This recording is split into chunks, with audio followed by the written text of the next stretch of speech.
Hi, guys.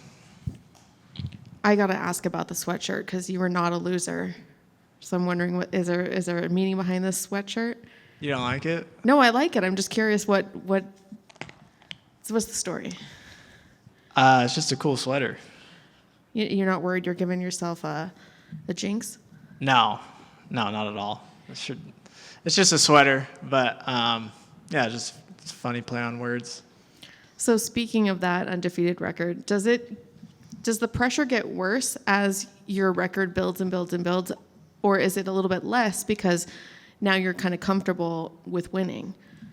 I think it lessens because I'm comfortable with winning, and you've seen a lot of my fights, or people that have know that I've faced a lot of adversity, and I have lost rounds. I have lost some street fights, so I know how to lose and come back. And I know this is going to sound like a silly question because nobody wants to lose, but there's always that saying that when you lose, you learn something. So is there any fear that, this might be too easy for you and you aren't going to improve because you're not being tested? Or do you feel like you are being tested even in those wins? No, I think I'm being tested. I lose all the time in the training room. So that's where I get a lot of my lessons. And I've lost a lot throughout life.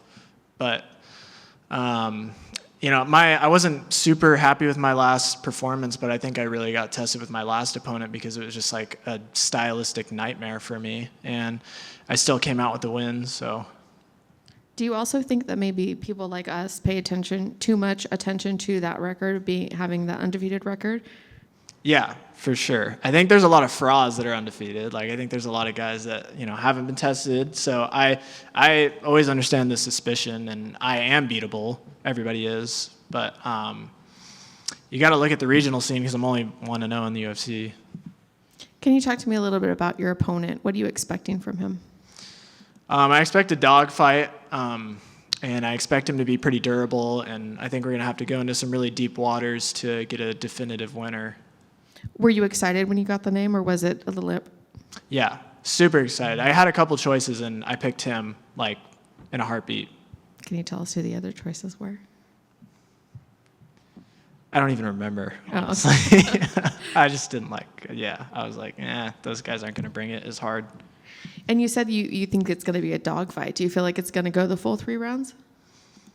I definitely could, but I don't think so. I'm pretty confident the way that both of us fight, it's going to be, there's going to be a lot of strikes thrown, and we're going to clash a lot. So I think one of us is going to get put out one way or another. And I know most people don't want to look too far past their opponent, but do you have goals for this year that you've already set for yourself? Now, if I'm healthy, I'd like to compete once or twice more at least, and do some traveling and enjoy myself. Is there a venue you'd particularly like to fight in? Yeah, I'd like to fight in an arena. I've never even been to a UFC event. The only ones I've been to are mine, so I don't really have any context, but I'd like to fight for a crowd. Is there a reason you haven't been to a fight? Because I've heard some fighters say they don't want to go until it's their fight, or it just hasn't happened. No, just hasn't happened. Awesome. Thank you. Thank you.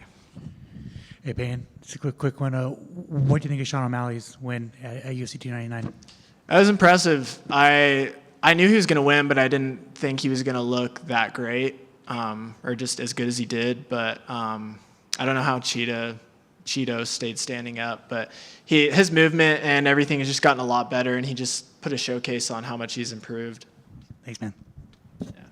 Payton, I just want to ask, now you're at that point, you had your first UFC fight. Seems like the promotion's pushing you really hard. Has your life changed in any type of way? I know you're still training, getting beat up by your training partners at times, but have you noticed anything different about your life?